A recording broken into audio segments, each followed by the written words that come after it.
የኔ እናት አለ ደህና ነዎት? እሰይ 30 አመት የጋገረች ሜታ ነበረች የሰሩት ቂጣ 30 አመት የቀደምት ተራራ እያስወጣች በሁለት ወራት እዲ የሷራ ዲት ይጠብቀን እንችላለን። ኑሮ እንዴት ነው እናቴ? ኑሮው መቼም ደህና ነው። ሀሳቡ ነው አምላክ ያውቃል። አምላክ ያውቃል። አሁን እህል የሚያቀናልኝ እየፈለኩ አሉኝ። ስገባ እህል የሚያቀናልኝ እየፈለኩ ከላይ ቆይቼ ነው የመጣው ብለውኛል። ጌሾ ናት ላኳት ልጅ ወስዶልኛል። ሽምብክ ያልሽ ናት። እንግዲህ ስንት ታወጣለኝ? እንጃ አምላክ ያውቃል። ወደ ባህር ዳር ነው ወሰደልኝ። በሷ ምን ሊገዙ ነው? ሽሮ ጨርሼ በምል ብለው ሽሮ ጨርሰው ልጆችን ማስቸገሩ ነው። ያን ወለሽ እያልኩ ነው እዚህ ዋርከው ብላውን አንድ ልጅ አለኝ። በሱ ባትል ናይ ሽሮ መግዣ ያክል ታወጣልኝ ይሽዋ ነው ወዲው ለማከነ እንጂ ያፈርደና ምን አላት እኔ እናት አለም ማማ አንድ እህት ፈርድ ብላ ለምን ነው አፈር የሚበሉት? እንደው ፍጥረቱ አሳዘነኝ። ጊዜው መጠየቅሽ ሳንቺ ስናት ታውቂኝ አትጠይቂኝ ለነፍስሽ ብለሽ ነው እንጂ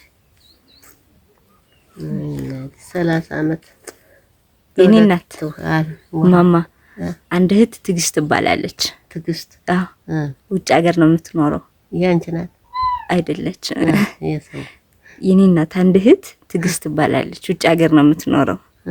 ትግስት እናቴ በርበሬ ሳለውት በርበሬ አራ እንከና ተወዷን ይሉኛ አተቋም በመለበላ ምን አባኝ 800 ብር ገብቷል ኪሎ። የተለመው ወዘፍ መጥጨት አባህን ሰውላለሁ። እሺ የኔ ውድ እናት ትግስት ትባላለች። ውጭ ሀገር ነው የምትኖረው። እናትሽ ናት? አይደለችም፣ አንድ እህት ነች። የኔ እናት ሽሮና በርበሬ ይግዙበት 10,000 ብር ነው። ገፈር ልብላ መቀኘሽ ልሳን የኔ እናት ይተውሽ። ሰው እኮ ትልቅ ሰው ነው። የኔ ትንሿ ነች። ሰው ትልቅ ነው። እኔ ትንሽ ነኝ። ገፈር ልብላ የእግዚአብሔር ወዳጅ ነሽ እንጂ ልጅ አይደለም፣ የፈጣሪ ወዳጅ።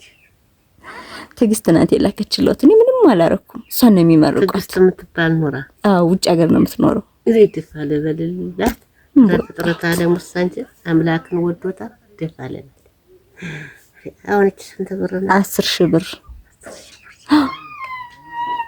በዚች ምኒቱን ገዝተሽብኝ ያቆያት። አሜን። ክፉ ያሳይብኝ። አሜን።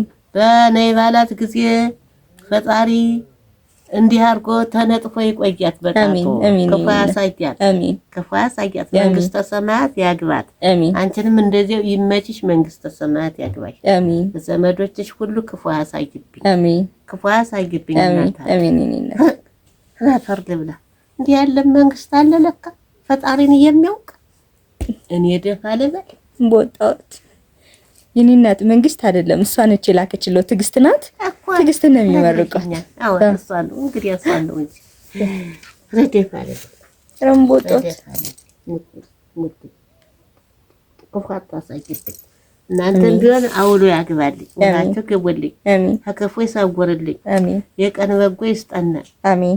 እንዲያው ፈጣሪ ፈጥሮ አይጣላን። አሜን። አሁን እናንተስ ታዛዦችስ ምን የመንግስተ ሰማያት ያግባልኝ። አሜን። አሁን ሽሮና በርበሬ ይገዛሉ አይደል? ያችን በርበሬ ያቺ ኬሻ ምን ልታመጣልኝ ኖር አትጓለ ይልኝ እላለሁ። ከቤሽ ገዛዝቼ መብላት የኔ እናት ተደፋለ አዲስ ብላችሁ ልትሄዱ ነው? ይመርቁኝ የለ ከሱ በላይ ምን አለ? ምንም ነገር ቢሰጡኝ እኮ የሚመርቁኝን አያክልም። በቀረው እድሜሽ መንገድ ይሁን። አሜን። ዋሳጊ አሜን። ይወለድሽው ይባረክ። አሜን። አሜን። እኔ እናት ቻው። እሺ እናቴ መንግስተ ሰማያት ነይ ባለሽ ጊዜ ተነጥፎ ይቆይ። አሜን። አሜን።